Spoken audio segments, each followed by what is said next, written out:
Okay.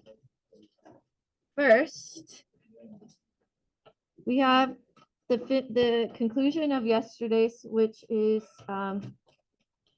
the interpreting the regression line. So interpreting the slope and the y-intercept. I have to find my sugar versus calories graph in order to do it, which I have somewhere, I swear. Okay, I'm just going to use a new one because I don't need it. All right, so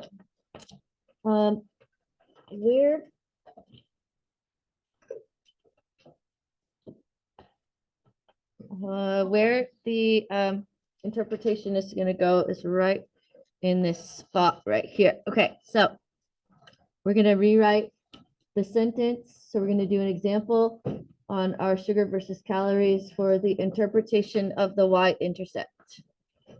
Have you guys noticed that there's a lot of interpretation sentences? So those are probably going to make up quite a portion of your note card, I would say, because they're very hard to memorize. The math in this section is not hard, but the sentences are hard. So anyway, at 0, okay, what are the X units on this picture? Grams of sugar, yeah.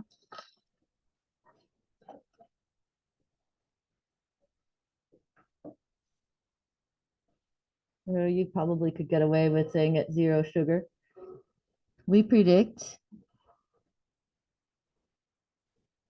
Okay, now going back to the equation that I gave you guys yesterday for this, it was y hat equals 300.040 plus 2.829 x.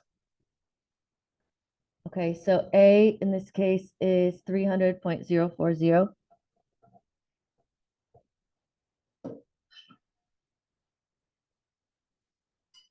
Calories. At 0 grams of sugar, we predict 300.040 calories. I have to tell you something about these sentences. The y-intercept sentence, a lot of times it doesn't actually make real sense. 0 grams of sugar, 300 calories. When you get far away from the data that you have, it makes less sense. Since ours starts at 40, our x-axis starts at 40. Over here at 0, it's probably not really useful information, but it's mathematical model, so we still write the sentence. If you're asked for it, that's how you write it. Just know that when you write it, sometimes it's not going to make like real world sense, and that's okay. You're just filling in the blanks. Okay, now we're going to do the slope one. For every increase in 1, okay, units again is grams of sugar. We predict, and okay,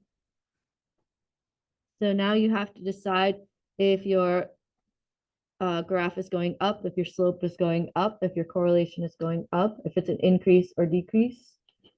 Can you guys tell from the many things? First, you can tell because the graph is going uphill, so it's positive. Second, you can tell because the slope is positive, so increase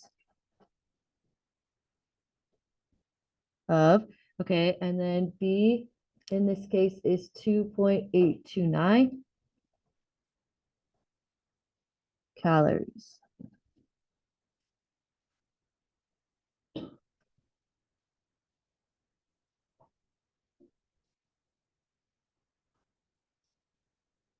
Do you have any questions about either of those two interpretation sentences? So this one is just your y-intercept, 0, whatever. And then this is your slope. For every increase in 1x, you expect slope of y. Okay, now we actually finished yesterday's. So now you're going to start a new spot if you're doing that in your notebook.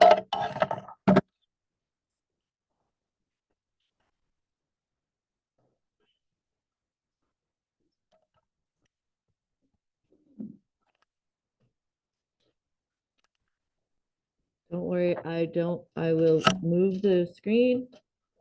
I just want you to get the header and least squares regression line for the moment.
Okay. First thing I want to say is, do you remember what a regression line is from yesterday? You're like, ooh, let me look back. What did she say about that? It's a line of best fit for certain criteria. A least squares regression line is a very specific one. And it's the one that we use in stats, in all of our stats class. So the line of best fit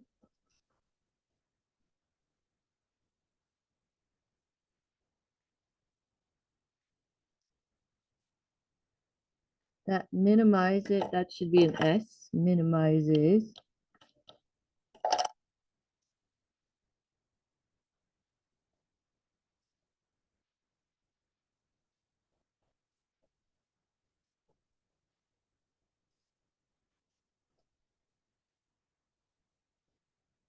the sum of the squared residuals.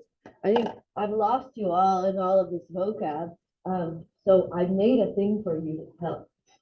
If you guys could go in your packet and go after the sugar versus calories graph and after the candies, I made a thing. I made a visual thing for you because visuals are so helpful.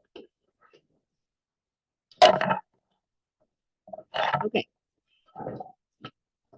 Starting with this one, I went on Desmos and I made a scatter plot of 5 dots. Can you see the 5 original dots on my scatter plot? Right here, here, here, here, and here. And then I threw in a line of best fit. Can anyone tell me, intelligent answers, why this is an attractive line of best fit? There's 2 reasons why it's an attractive line of best fit. Why would we like this to be the line of best fit? What are 2 things that are really nice about this line? Yeah, it goes through the origin. So it starts at 0. What else? Yeah, right. No, actually, you're right. There's 3 reasons why this is a good line. Yeah, the slope is 1. So we really want this to be the line of best fit. It goes through 2 points, goes through 0, and the slope is 1. So what I did was I drew in the residuals.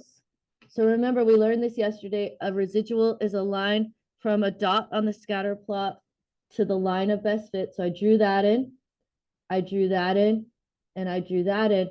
And then I literally squared them, squaring them in the number, but I made it a square so you could see how big the area is. Least squares regression will make the smallest squares. Do you guys see the size of these squares? I also calculated S down here, which we'll get to in a little while, and then flip the page over.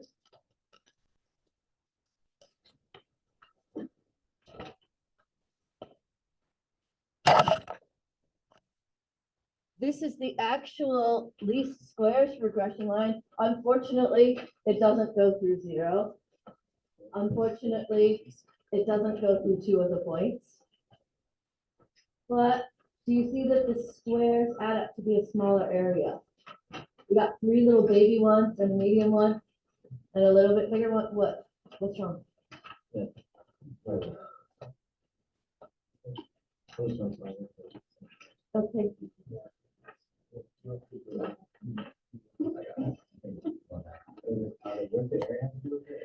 Okay, so least squares regression line is the line that minimizes the sum of the squares, which means minimizes the area. So the real line of best fit is going to minimize the area. You want smallest area possible. This one, the first one I did, which was wrong, the area adds up to be 1/4 plus 1 plus 4, which is 5 1/4. And on the one that's actually correct, the other one, if you add up the area, it adds up to be 4. So least area, least squares regression means smallest squares possible. But here's the really cool part. Your calculator is going to find all of this. It's going to calculate the least squares for you. You don't have to do any of this. I just did this so you guys would have a visual on what I meant by least squares. Okay, now come back here. You're going to need to write down the calculator instructions. And then we are going to do it.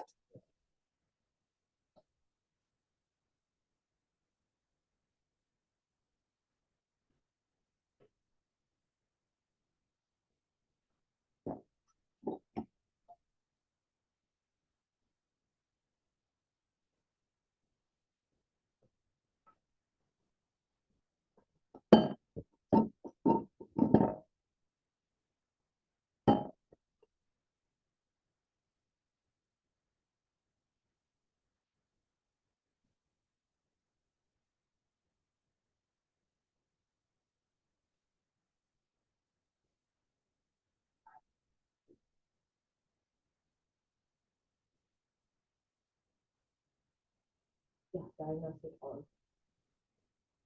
Enter, enter.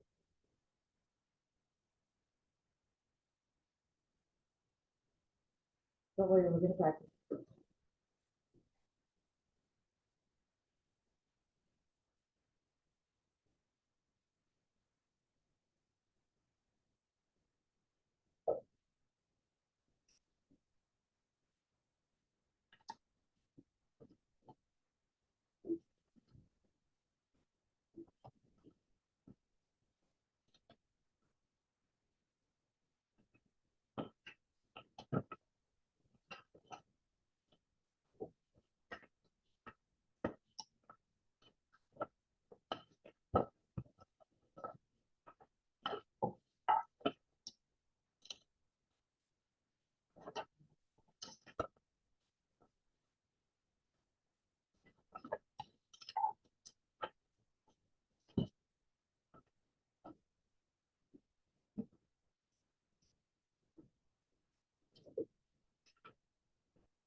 And when you guys are ready and you're done writing, get your list of candies and your calculator.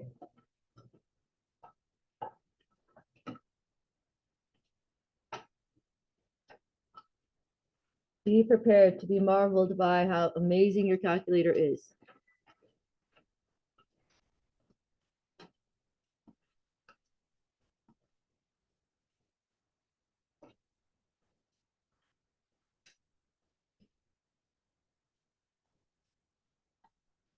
Okay.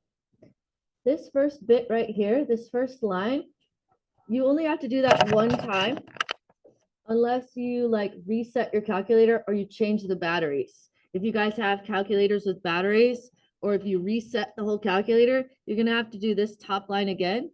But if you have like a rechargeable one like this, then you only need to do it one time. Now you don't need to do it every time. So let's start. Second is the blue button. 0. And then you want to find the inverse button. The inverse button is right here, x to the -1. It looks like that's not really what it is. It's inverse. And what that does is it brings you down to the D's in the catalog. Then you want to scroll to diagnostic on.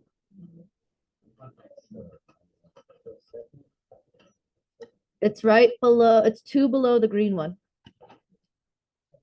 So second is the blue, the number 0, and then the inverse button is 2 below the green one. Then scroll down to diagnostic on. Okay, then hit enter, enter.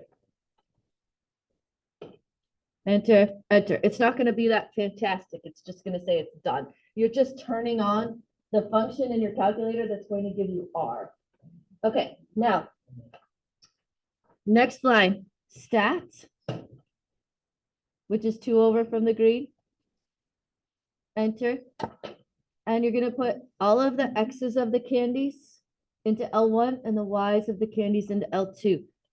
Remember, if you have stuff in your list, scroll up, clear, enter. Which thing? You have things? Stat, enter.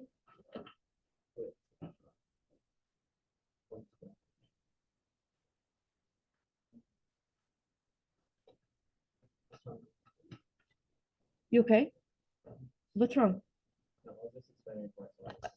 Okay, so now I'm going to type all of the X's into L1 and the Y's into L2.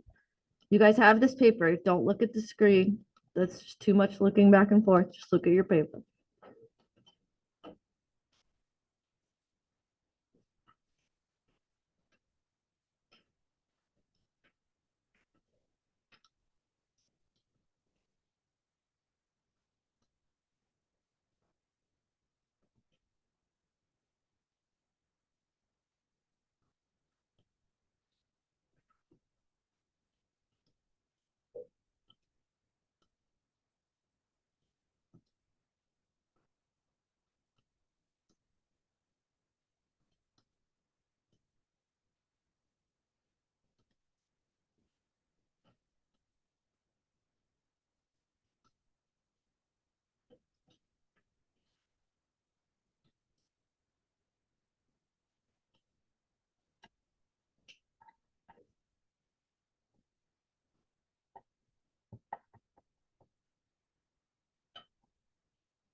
You guys all have them in there?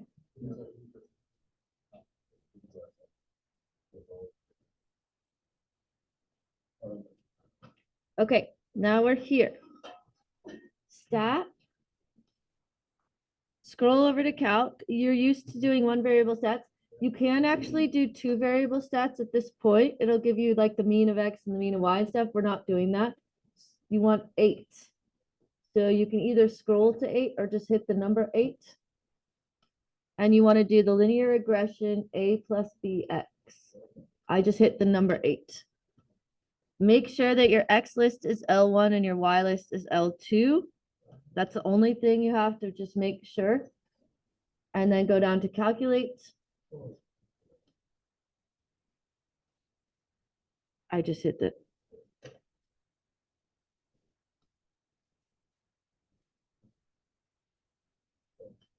Yeah.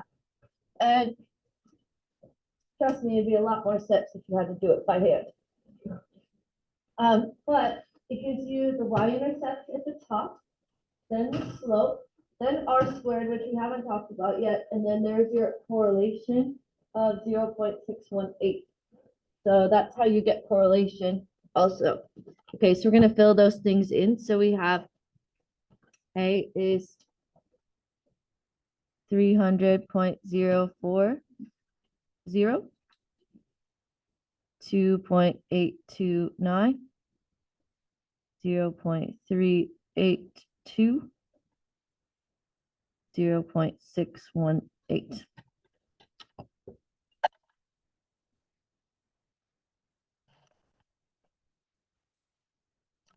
Okay, so this is the moment where I have to give you a reminder. Do you remember how I said your calculator is just going to give you an R value no matter what, even if it's not linear?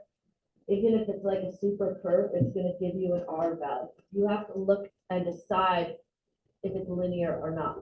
So that's the next thing. Should we use a line though? So can we trust the R value? We have to make sure that it's linear. Now we have a picture. We can kind of see that it's linear, but we're going to do more investigation here with the residual plot. Well, we have this stuff in the calculator.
Right, forgot my arrow.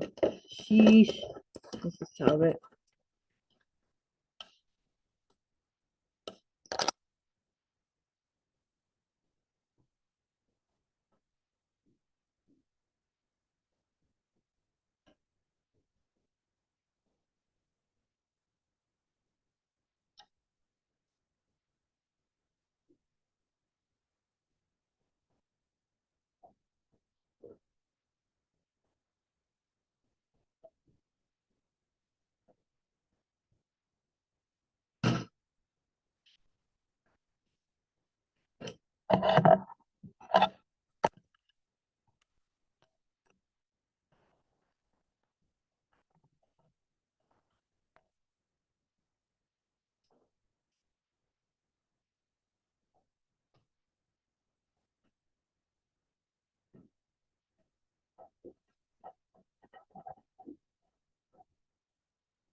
Okay, you might want to wait for me on this one. You're using stuff that you've never done before, probably. Unless you put stuff secretly online or something. Are you guys all ready? Okay, we gotta kind of go a little tiny bit slow.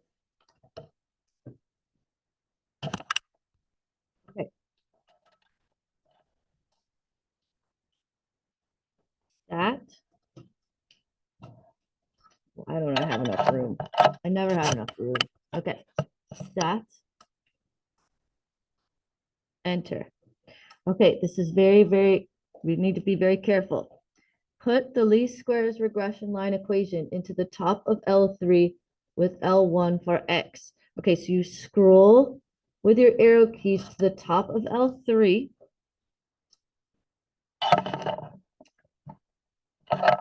Now we're going to put the equation in there. So 300.040 plus 2.829.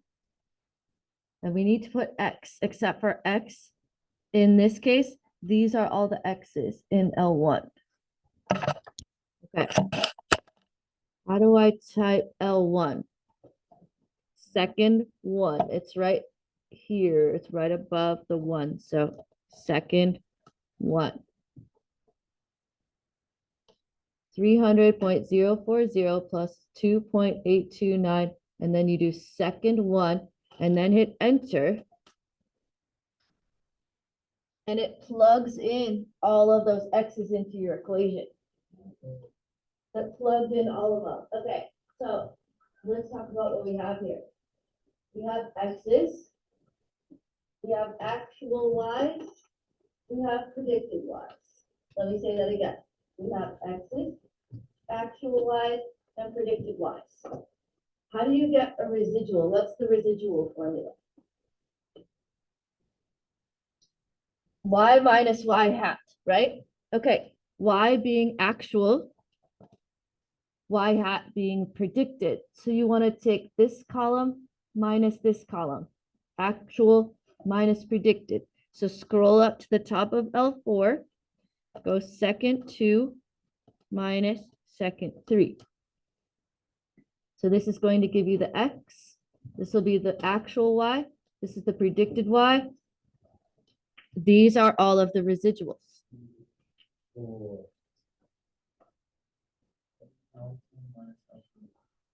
Yeah, second 2 minus second 3 at the very top of L4. Okay, now we're going to go to the graph of it. So we did the data, but now we need to do the graph. So we're here. Second, Y equals, enter. Okay, turn it on. You want to choose the one that looks like a scatter plot, which is the first one. And you want your X list to be L1 and your Y list to be the residuals. So you want your X to be the X's and your Y's to be the residuals. Do you know how to change these? So you put second one for that, second 4. Okay, and then zoom 9.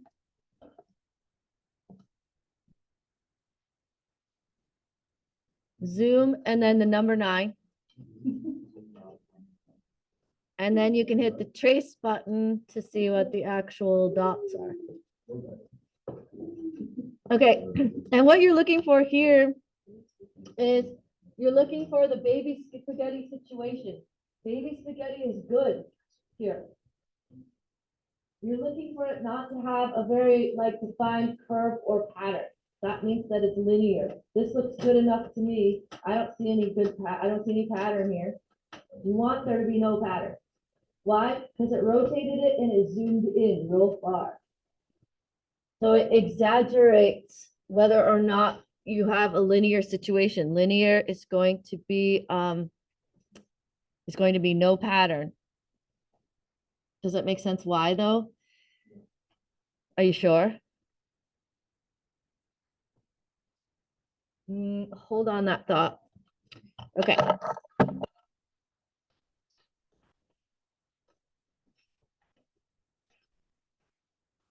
We're not going to draw it. Don't worry.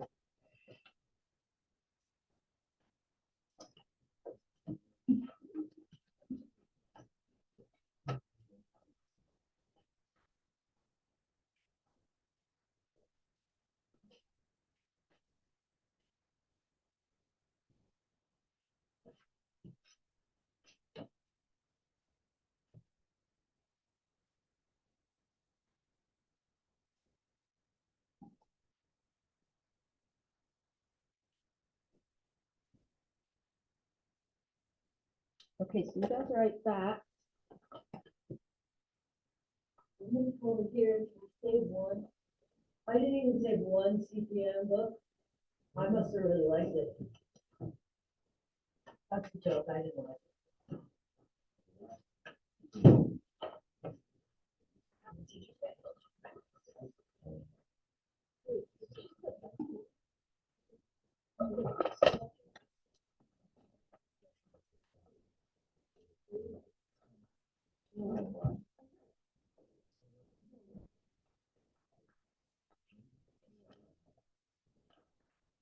Okay.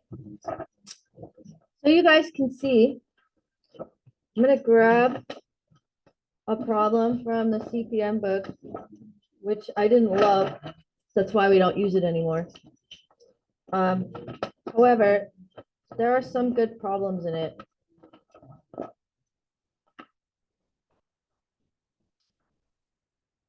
Maybe, if I could find it.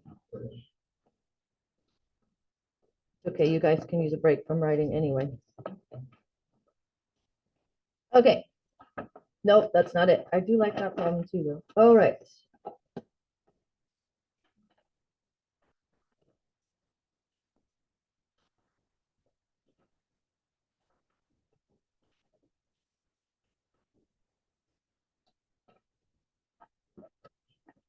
All right. Here we go. Okay. Woo. All right. I'm gonna have to put this in my folder and have it more readily available. Okay. Do you see how this one down here, the points are really close to the line, but then they get further away from the line? That form is called fluted. It's like a fluted scatter plot, means skinny on one end, fat on the other. Can you see how that's really exaggerated in the residual plot? Skinny here, fat here. The residual plot zooms, like rotates and zooms in for you, so it's easier to see the form. This form would be called fluted. You would not want to use the linear regression equation for this. This is not linear. You can tell that's not linear up there. Okay, this guy looks pretty linear, and look how the residual plot looks. No pattern and even scatter. That's good. Okay, this guy with the curve in it, notice the residual plot is going to have an exaggerated curve in it, so it's easier to tell that the form is not linear. Aren't you glad I found that page? It's a good page. The one page I like from the CPM book. We'll see. We'll see. Okay, that is done for now, except can you go back to your sugar versus calories graph for a moment, please? We're going to add one thing. And then we have some more sentences to do, which is not great. I don't want to. Okay. And then we'll be done. And then you can get on with your Tuesday. Do whatever fun thing it is you have after school. I don't know what it is. Hopefully it's fun. Work? Oh, I'm going there next Tuesday. Are you working Tuesday? I might be actually, I might be. It's my birthday. I'm going there after school for my birthday. Thanks. Okay, anyway. All right, so we're gonna add to the docs here. Now that we have more information, we know the direction is positive because we looked at the graph. We know it's because the correlation is positive. We know it's the slope is positive.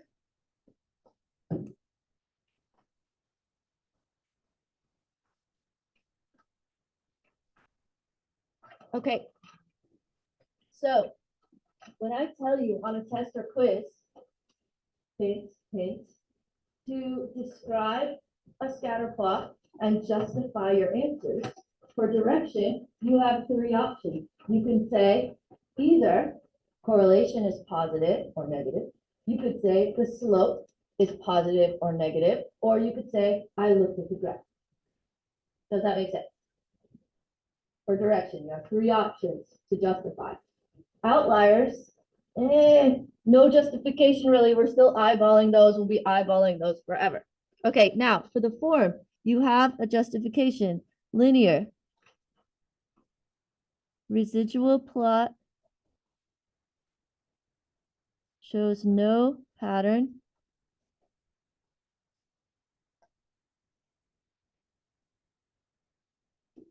And even scatter. That's how you will justify whether or not something is linear or looked at graph. Because you won't have a residual plot all the time.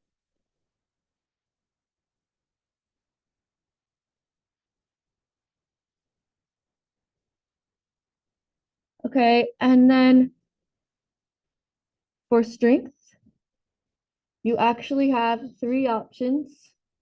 R squared, which some people prefer to use. R squared is literally just the square of R. What was it? 0.3 something, something.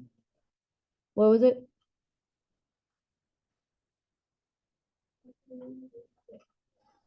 .382. Thank you. Or S. And we have not calculated S yet for this. I don't know if we actually will calculate S by hand, but we're going to learn what R squared and S is in the next 12 minutes, and then we will be done. So just throw that on there. Sugar versus calories graph can go away. We're done with that.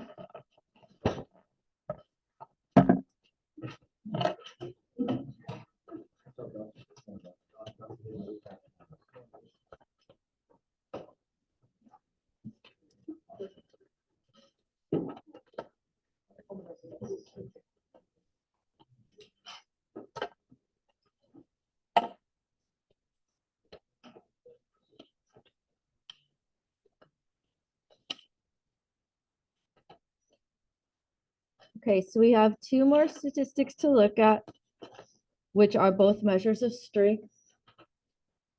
We're just going to define them and write the sentence, and that's it, and then we're done.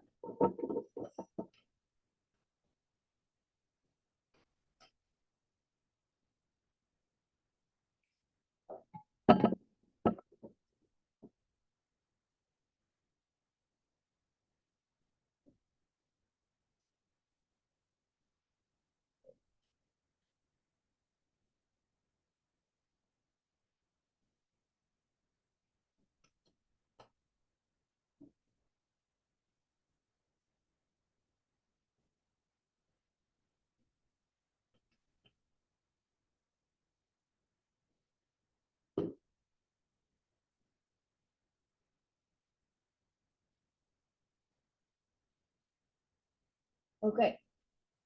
What is S? S is the standard deviation of the residuals. It is the length of a typical residual. There is a formula for it. I don't think you guys are ever asked to do it.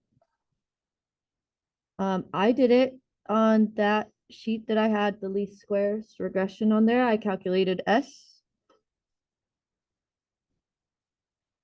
And now that all of our stuff is in the calculator, it's not that bad. But I don't really think College Board asks you to do it. It asks you to know what it means, but not necessarily to calculate it.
Here's a fun fact.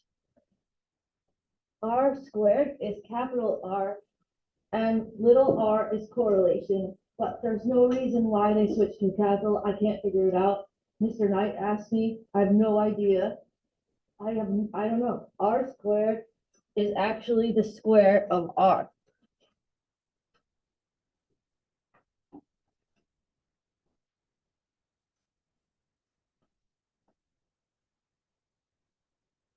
Why they went to a capital, I have no idea.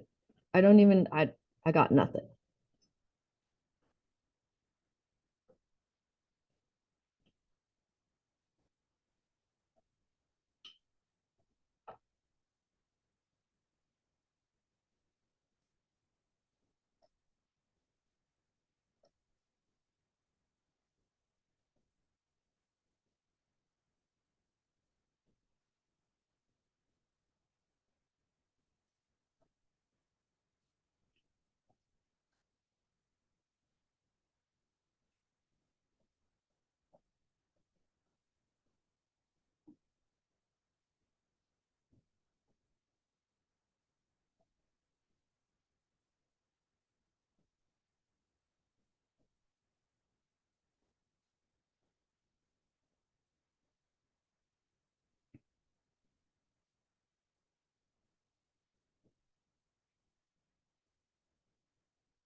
Okay, when you finish writing this, you're almost done. I just want to talk about what the heck this means and what those words, what crazy. Oh, I didn't actually put the most important part. What the heck those words mean. What did we just write? You're done writing after this, but I just want to talk about it when you have a second.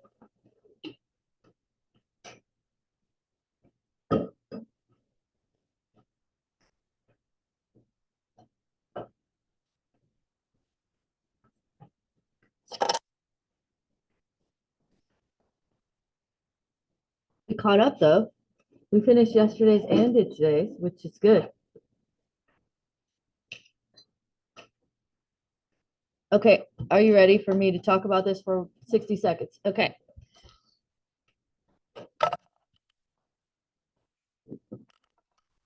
Do you see that scatter plots are variable?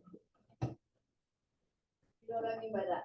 Not constant. They're kind of all over the place. Okay, what is R squared for this then?